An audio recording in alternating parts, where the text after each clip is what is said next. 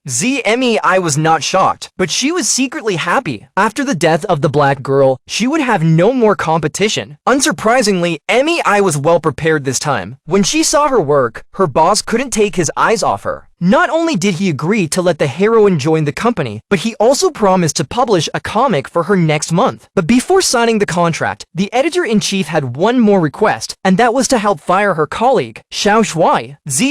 I was confused when she heard that. The editor-in-chief claimed that this was a necessary step for every employee, and that the company required absolute obedience, so he wanted to test May's loyalty. The heroine naturally won't agree to this kind of damaging thing. In that case, the editor-in-chief didn't didn't say anything and tore up May's contract right in front of him. Going home, Little Mouse failed after losing her job.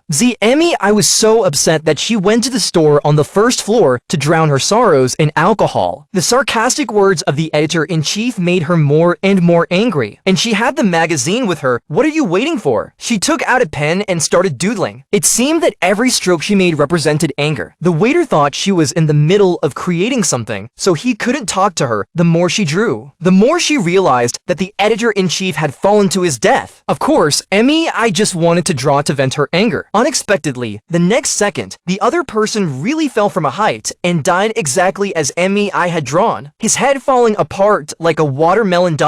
When she got home, she panicked. The two people she had painted on were all dead, and the culprit was herself. In order not to be discovered by the police, I hurriedly packed his bags and planned to go to another city to start his life again. Before leaving, she decided to go to the office to say goodbye to her crush, Zishuai. Unexpectedly, Zishuai told her the good news. After the editor-in-chief died, his boyfriend took his place. In other words, he is now the boss of the company, of course, compared to the promotion. He wants her to stay because the company is going to publish a manga with a female protagonist. May couldn't believe it. He promised to promote her to editor-in-chief in less than 3 years. He promised her that he'd promote her to editor-in-chief in less than 3 years, and that he'd arrange for her to have a luxury apartment with insurance and a pension. If she wanted to, she could even give herself away for free. The heroine agreed to stay as soon as she heard that. Originally, everything was going in the right direction, but after the bartender suddenly stopped Zishuai. Turns out that day after the editor-in-chief jumped to his death, I forgot to take away the magazine. The bartender, out of goodwill, wanted to let Shuai transfer the girl. However, it was this unassuming magazine that gave Shuai a creepy feeling after reading it. If nothing else, an accident is about to happen. Dissatisfied with the company's dismissal, the woman scribbled on the magazine and cursed her boss to death. Unexpectedly, just after she finished drawing, her boss really died. May panicked and forgot to take the magazine with her before she left. She forgot to take the magazine with her before she left, and her boyfriend found it. That night, Zishuai questioned his girlfriend with the magazine, but I claimed that the boss's death was an accident. Seeing that her girlfriend didn't admit it, Shuai turned to the next page. This co-worker's death was the same as May's doodle. Is it a coincidence? At this moment,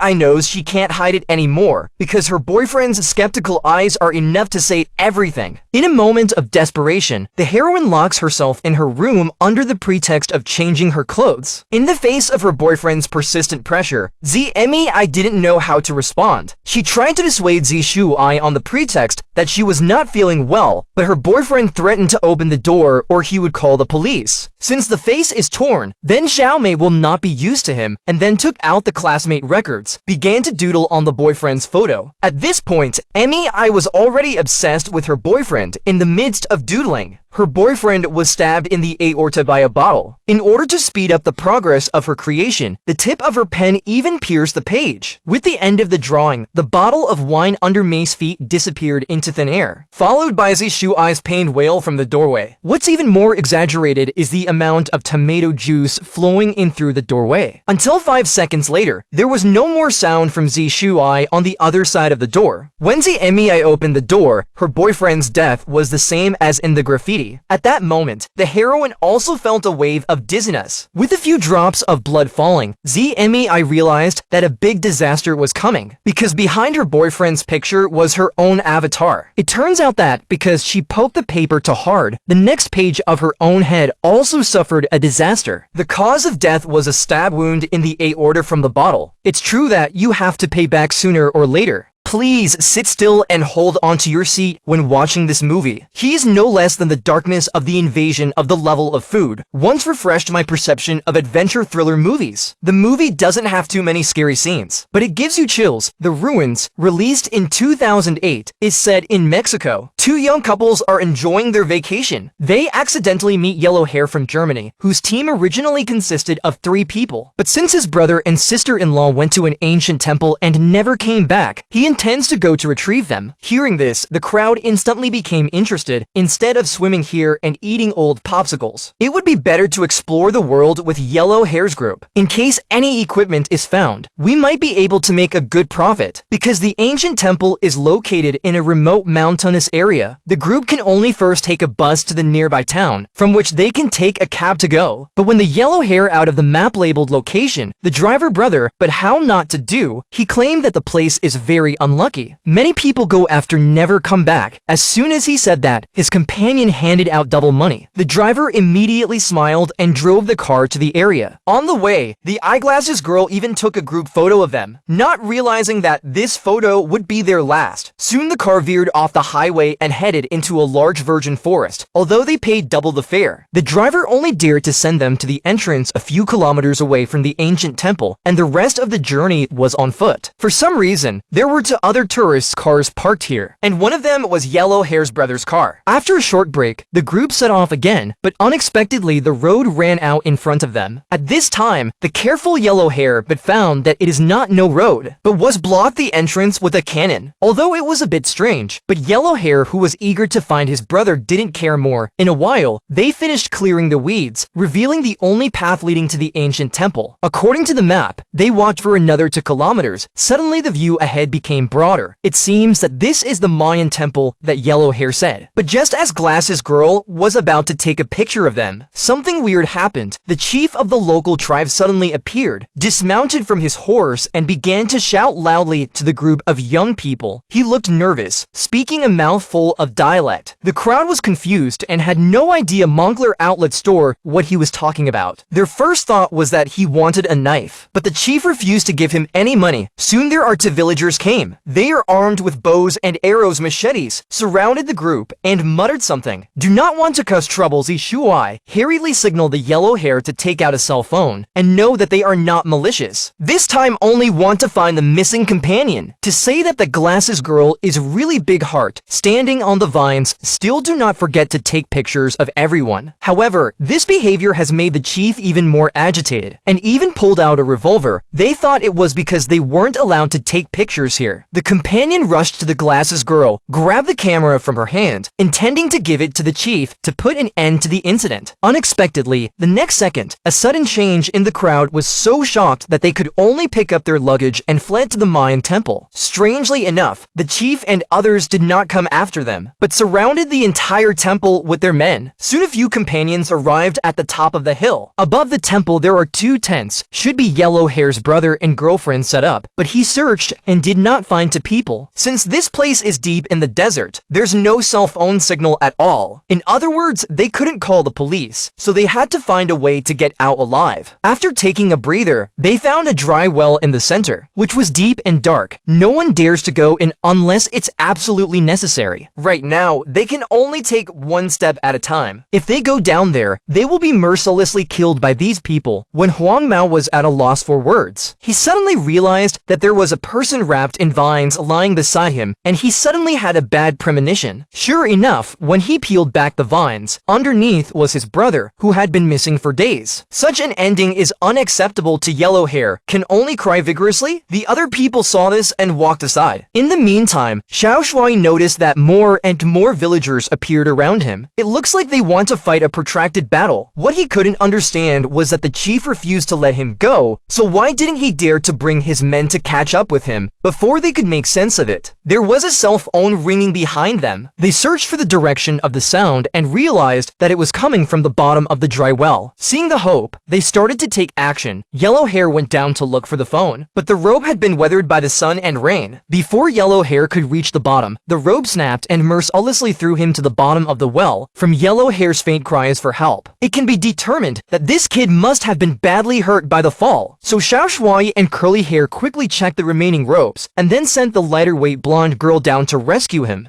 Although the process is relatively smooth, but just broke a piece of rope led to the blonde sister and not reach the bottom. The remaining 3 meters can only jump down. Did not expect this jump, even his legs are also injured. In contrast, the Yellow Hair is more seriously injured. He was unable to move his whole body due to a spinal fracture. In a moment of desperation, Glasses Girl went down to the temple with the intention of seeking help from the local villagers. But she forgot the difference in language between the two. However, she forgot never gets the difference in language between the two, but the villagers don't understand what he is saying, and the chief is extremely annoyed by their proximity to him. It seems that if they take one step closer, the surrounding residents will not hesitate to kill them. This scene made the glasses girl almost collapse, pulled off a vine and threw it at the opposite man. Unexpectedly, the man who was hit by the vine became the target of all the people. If nothing else, an accident was soon to occur. The woman just grabbed a vine and threw it at a man, but the next moment, the villagers were all armed with weapons, as if they were on the verge of an attack. Before the couple could figure out the situation, the man was mercilessly killed by the village chief. They didn't dare to stay for a moment, but fled back to the top of the temple. After coming up, they made a simple stretcher and tried to rescue their two companions who were trapped at the bottom of the well. Due to the limited weight of the rope, the task of rescue fell on the lighter weight Zmei. As Zishui from above turned the rope, the stretcher also descended and finally joined the two companions at the bottom of the well without any danger. Until the evening, the rescue mission was successfully completed. But Yellow Hair, due to multiple fractures, the crowd did not dare to move, only to temporarily entrusted him to the outside of the night. Zishui and Curly Hair slept in one tent, while the two women stayed in the other. Time flies to the next day. Just after the release of the water Xiao Wai found a terrible scene, the vines and the fear of a long dead body, which instantly made him realize what? Remembering the man his girlfriend hit with the vines yesterday, and how the locals shot him, he realizes that the villagers must be afraid of the vines, which is why he and his companions are trapped on the temple. However, the horror doesn't stop there. The blonde girl woke up feeling an itch on her leg and lifted the covers to see that the vines had wrapped around her left leg. The confused woman begins to panic and desperately tries to get rid of the creatures. To make matters worse, one of the vines got into her body. Seeing this, the boyfriend could only hold him in his hands. At the same time, Yellow Hair felt unwell. When I took a look, his legs were also overrun by vines. Unlike the blonde, his legs were already showing white bones. The plants were using the flesh and blood as a drink. It was believed that it wouldn't be long before Yellow Hair would be completely devoured. Just as Handsome was confused, the cell phone rang again from the dry well in the back. The hero knows this is their only hope. Only by getting the cell phone and calling the police can they leave alive. This time, Mei and her best friend, Blondie, decide to go down to the bottom of the well to find out what's going on. After arriving at the bottom of the well, they lit a torch and walked hand in hand to the side where the cell phone was ringing. Strangely enough, even though the sun never shines, the vines here are still flourishing. Without thinking too much, the two of them continue to walk forward, and after passing through a passageway, the ringing of the cell phone suddenly disappeared. As a result, when the sisters turn their heads, a woman is lying not far away. This should be the Yellow Hair brother's girlfriend. The cell phone may be in her body, but close to look, only to realize that the woman has long been dead for a long time. Xiaomei forced Fear to get the woman's cell phone. I did not expect this phone is bad. It is hard to believe that there is a second cell phone here. At that moment, the cell phone rings again, and the source of the sound really scares Mei. She realized that the ringing sound was actually the small red flower on the vine, whose function was to attract more people. Immediately after, Mei's outstretched hand was entangled by the vines. At the same time, she broke free. The surrounding plants surged towards the two like a tidal wave, and even the torch in her hand was snatched by the vines. They were so scared and speechless that they could only run out of the room as one. But the vines didn't seem to want to let them go. The plants were like monsters. They could devour them at any time. Fortunately, Zishui was more powerful and managed to pull them up before the danger occurred. Once on shore,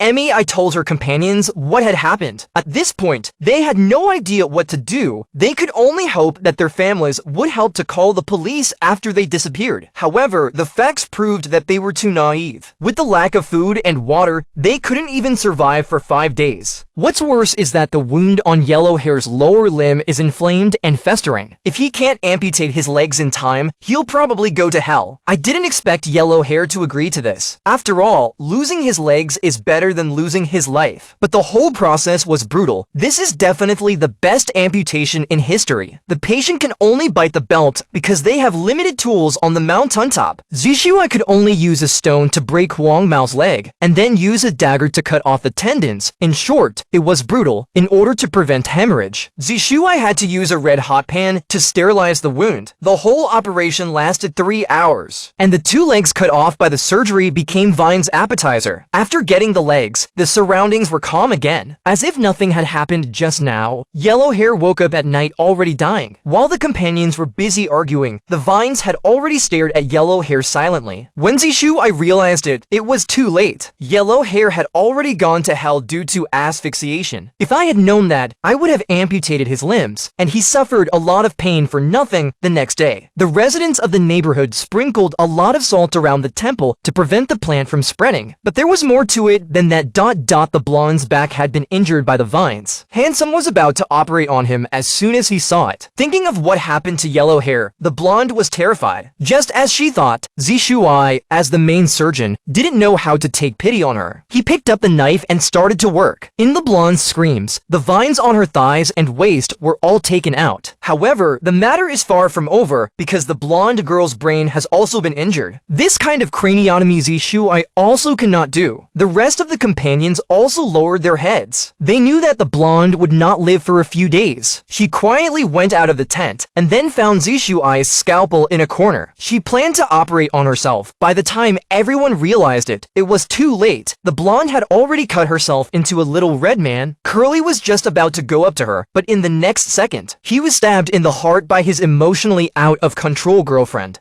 The vines didn't give Curly a chance to dodge, and their corpses became vines again. Afterwards, Zishu decided to take the initiative. He wanted to give his last hope to Zmei, so the two of them discussed a nearly perfect escape plan. He let Zmei disguise herself as fake dead, then carried her slowly towards the temple, then put Zmei on the ground. He walked to the other side to attract the attention of the local villagers. They thought Shui was the only one alive, so all their eyes were locked on him. When he was far enough away, Zishu suddenly shouted. When she heard the call, Zmei quickly got up and fled the scene. Handsome was shot into a hedgehog on the spot after the hero's death. The villagers started chasing Mei again. She didn't dare to stop for a rest on the way. Fortunately, before the villagers came, Zmei managed to find a car, ignition, gear, step on the gas, all in one go as the car started. It was impossible for the villagers to catch up, but her body has also been eroded by the vines. Even if she escapes, she will only harm more people.